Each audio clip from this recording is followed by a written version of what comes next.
The sound of her heels on our kitchen floor still haunts me. It was a Tuesday morning, and I was flipping pancakes for Maya and Joshua when Sarah walked in wearing a black dress I'd never seen. Her perfume was different too, expensive and unfamiliar.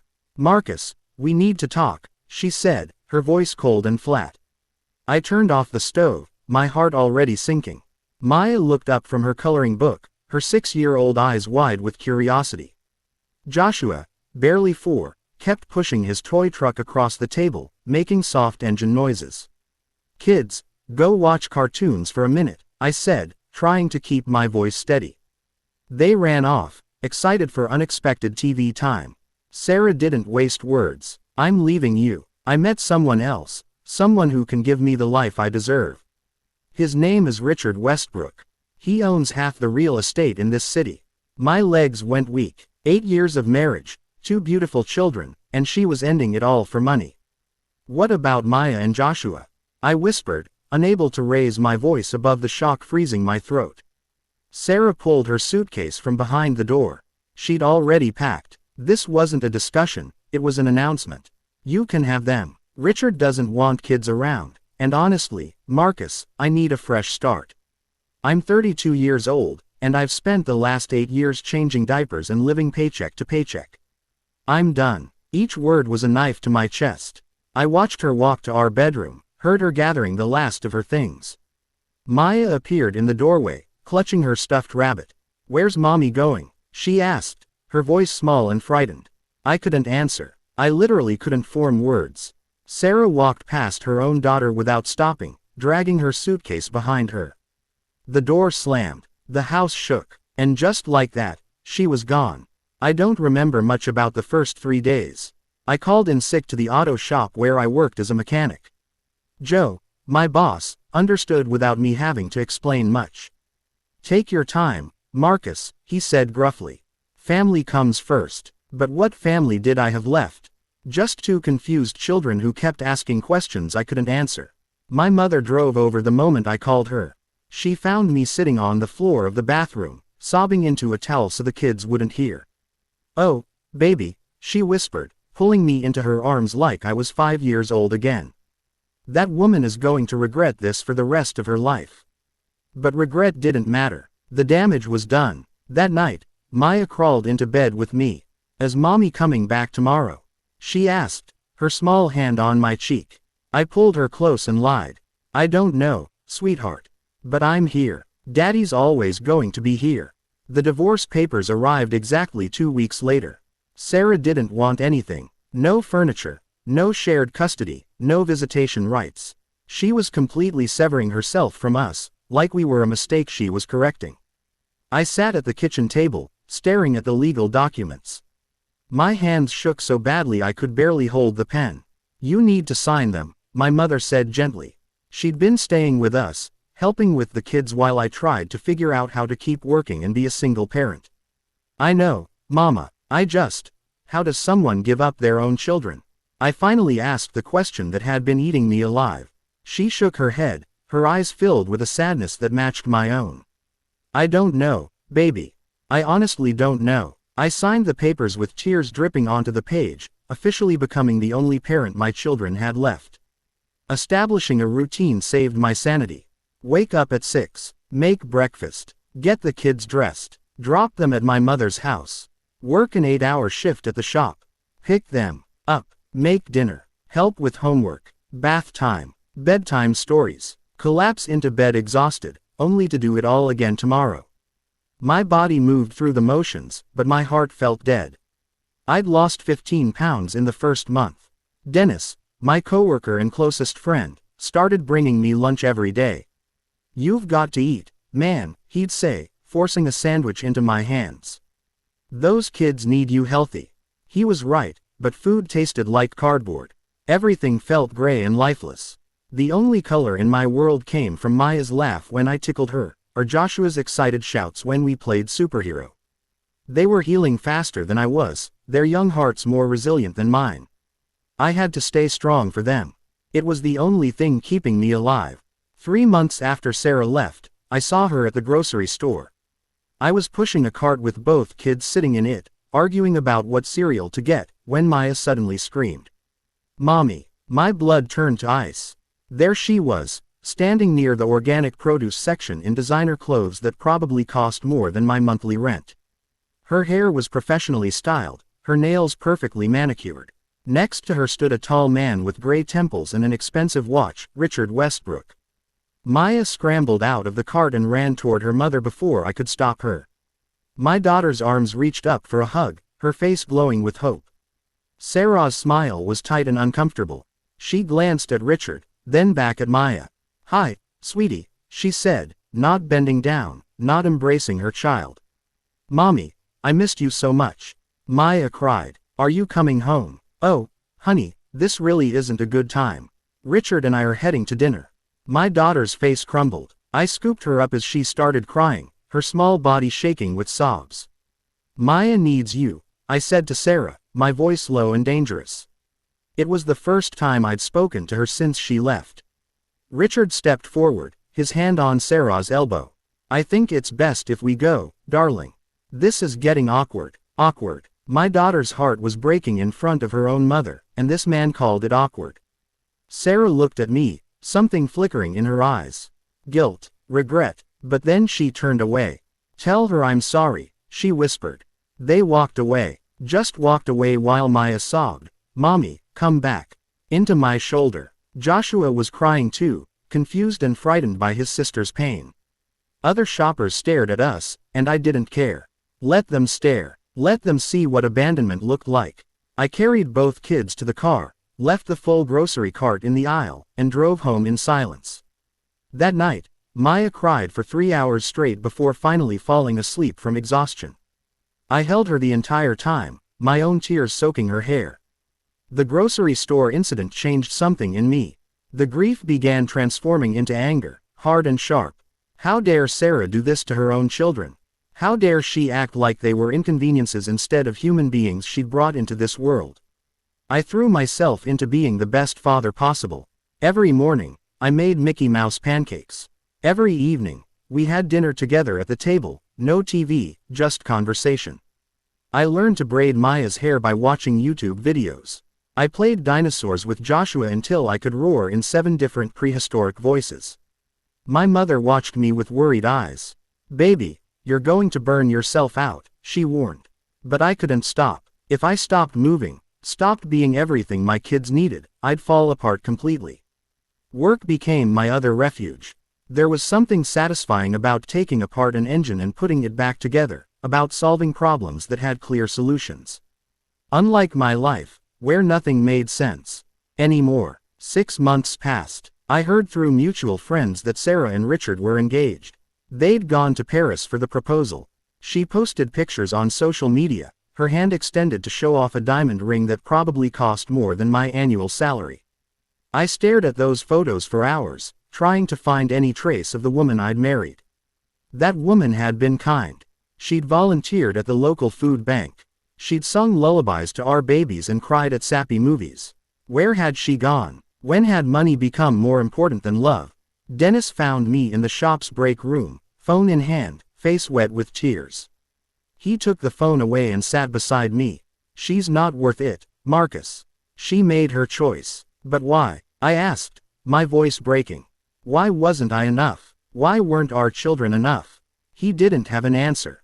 Nobody did. That weekend, I deleted all my social media accounts. If I couldn't see her new life, maybe I could start forgetting her. Then one Saturday afternoon, everything changed. Someone knocked on our door, and when I opened it, Sarah stood there. For a moment, I thought I was hallucinating. She looked different. Her expensive clothes were gone, replaced by jeans and a simple sweater. Her hair was pulled back in a ponytail. Dark circles shadowed her eyes.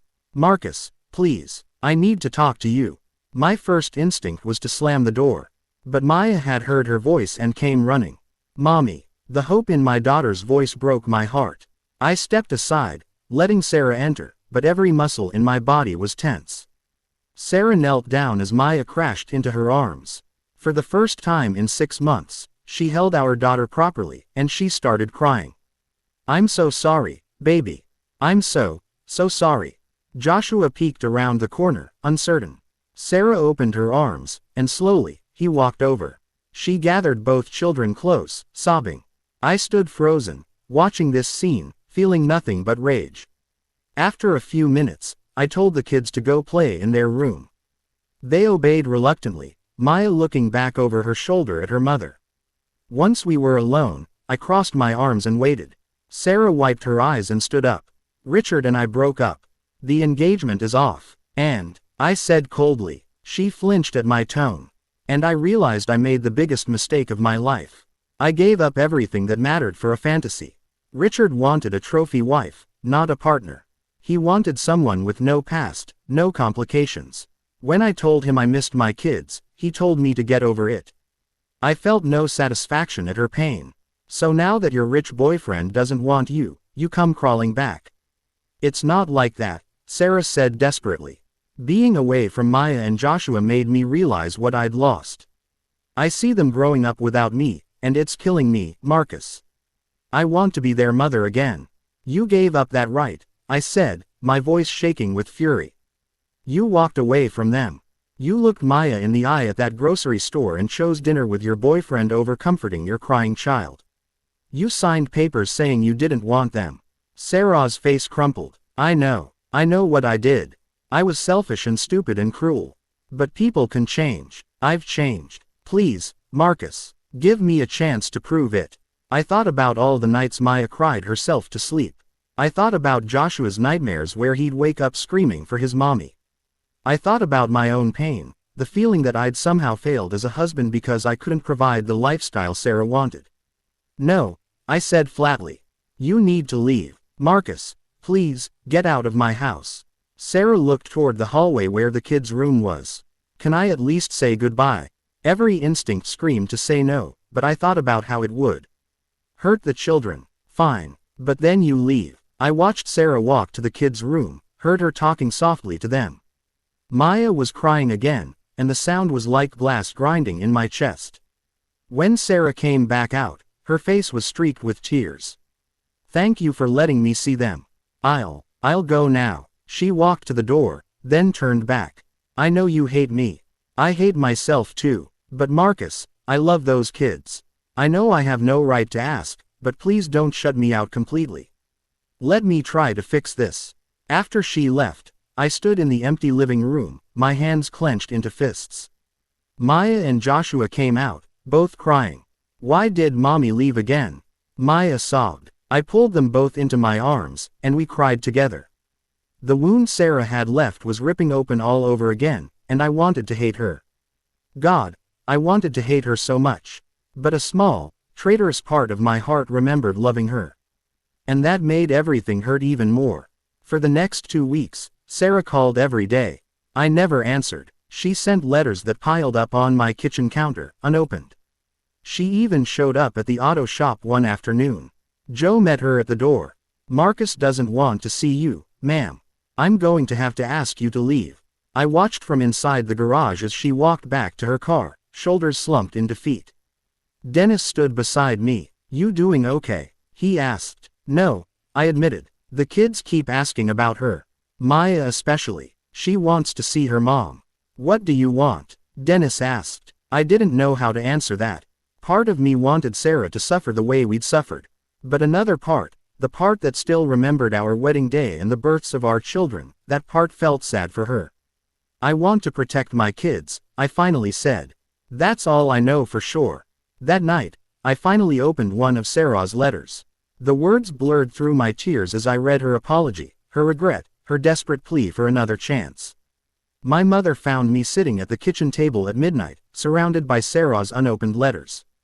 You read one, she observed, sitting across from me. I nodded, unable to speak. What are you going to do, baby? Mama asked gently. I don't know. Every time I think about letting her back into their lives, I remember how much she hurt them. But every time I think about keeping her away forever, I see Maya's face when she saw her at the store. She still loves her mother, Mama. Even after everything, she still loves her. My mother reached across the table and took my hand. Maya is 7 years old. Her capacity for forgiveness is bigger than yours or mine. But you're the parent now, Marcus. You have to decide what's best, even if it's the hardest thing you've ever done. I looked at my mother, this woman who'd raised me alone after my father left when I was 10. How did you do it? I asked. How did you forgive Dad enough to let him see me? Mama's eyes filled with tears. I didn't forgive him for a long time. But I saw how much you needed a father, even a flawed one. So I swallowed my pride and my pain, and I let him visit you. It wasn't for him, Marcus. It was never for him.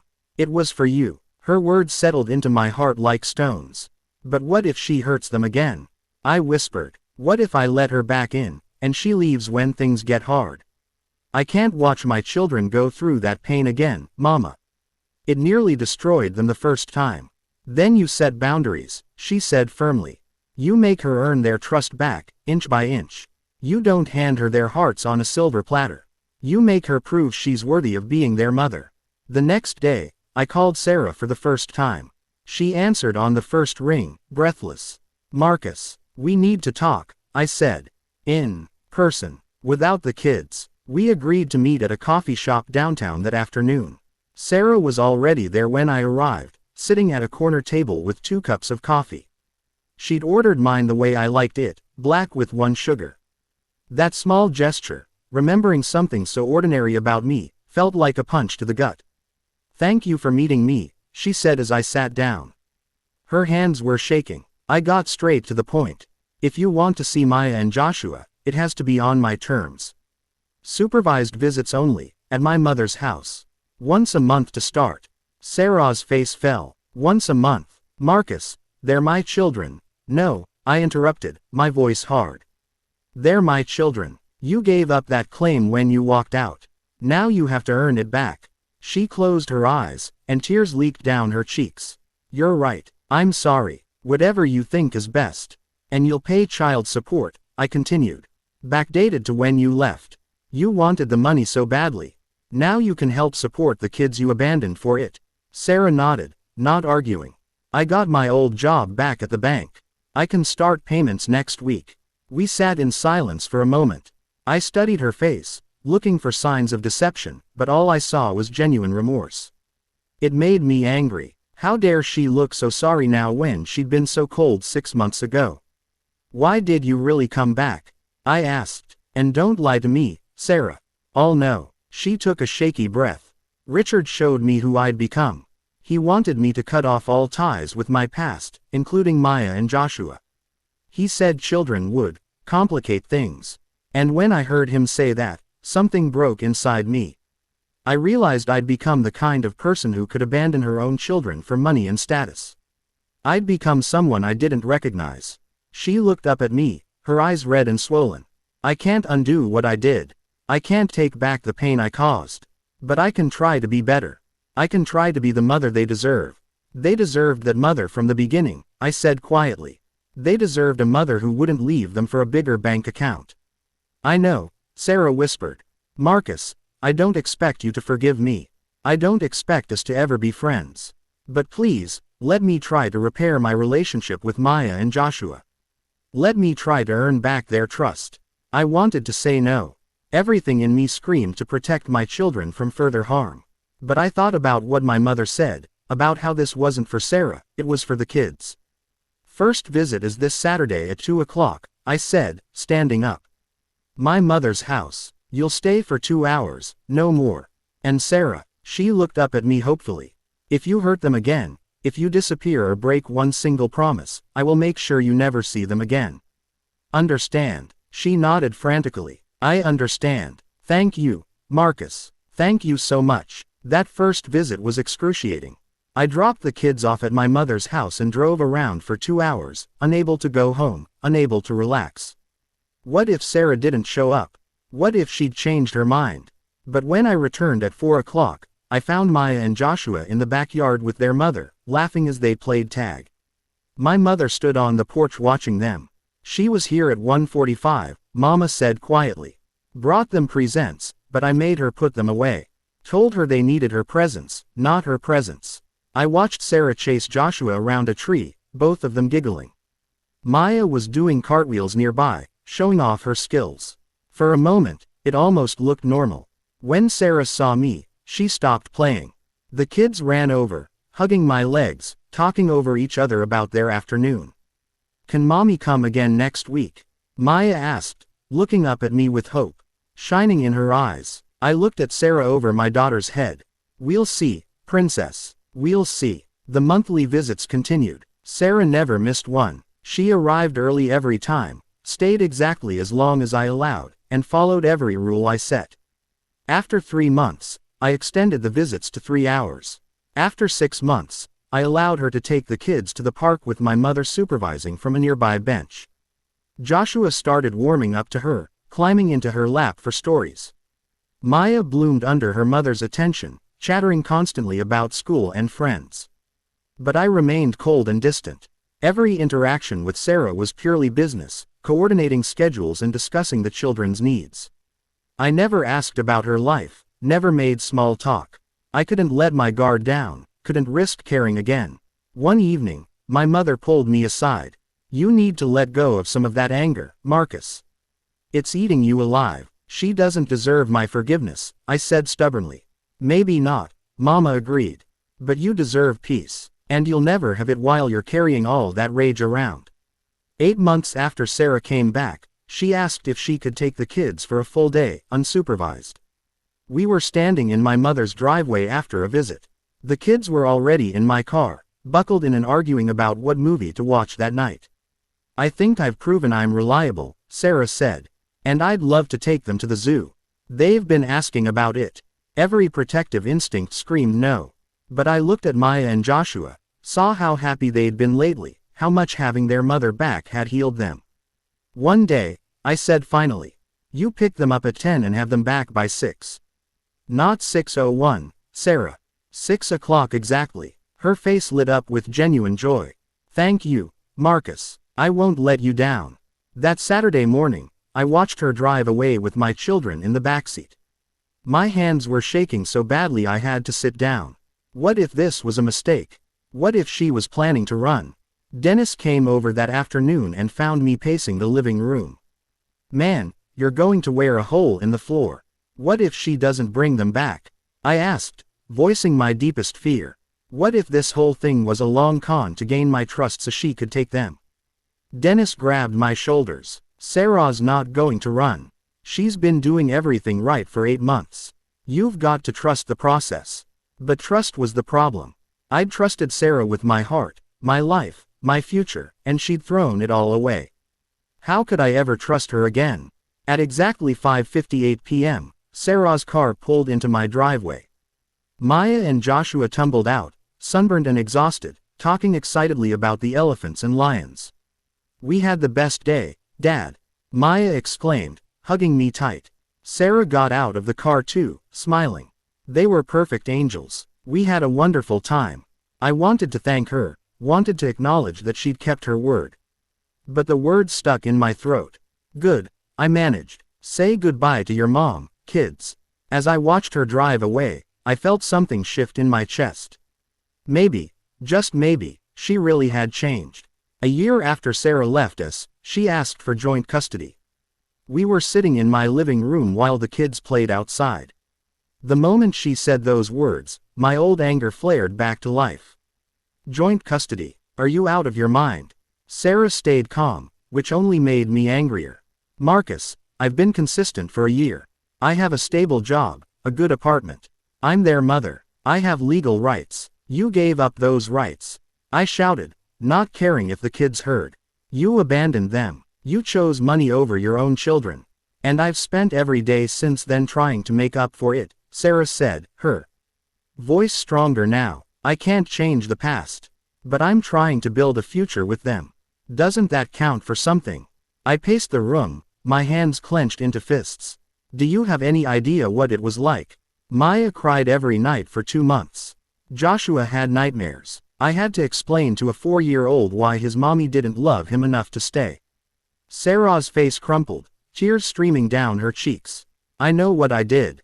I live with that guilt every single day.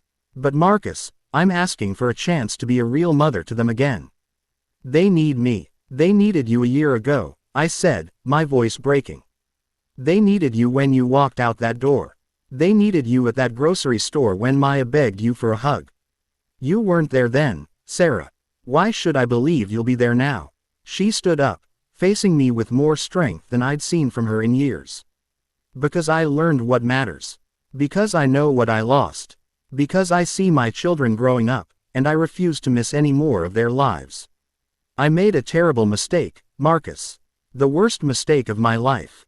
But I'm trying to fix it. We stood there, 2 feet apart, all the pain and anger and history between us crackling like electricity. I need time to think, I finally said. This isn't just about you and me. It's about what's best for Maya and Joshua. And I won't make that decision lightly. Sarah nodded, wiping her eyes. Take all the time you need. I'll wait. After she left, I sat alone in the darkening living room, my head in my hands. The truth was, Sarah had changed. She'd proven herself over and over. But some wounds cut so deep, they never fully heal. Some betrayals can't be forgiven, no matter how much someone says they're sorry. She could be their mother again. She was earning that right. But she would never be my wife. That door was closed forever. And as I sat there in the darkness, listening to my children's laughter floating through the window, I finally understood what my mother had been trying to tell me. Forgiveness wasn't about Sarah, it was about me. It was about letting go of the anger that was poisoning my life. It was about giving my children the gift of 2 parents who could coexist peacefully, even if those parents would never love each other again. I pulled out my phone and called my lawyer. Mrs. Patterson, it's Marcus Johnson. I need to talk to you about joint custody arrangements. It was time to move forward. Not for Sarah's sake, but for mine. And most importantly, for Maya and Joshua, who deserved better than parents trapped in endless bitterness. Some betrayals can never be forgotten. But maybe, just maybe, they can be survived. And maybe that's enough.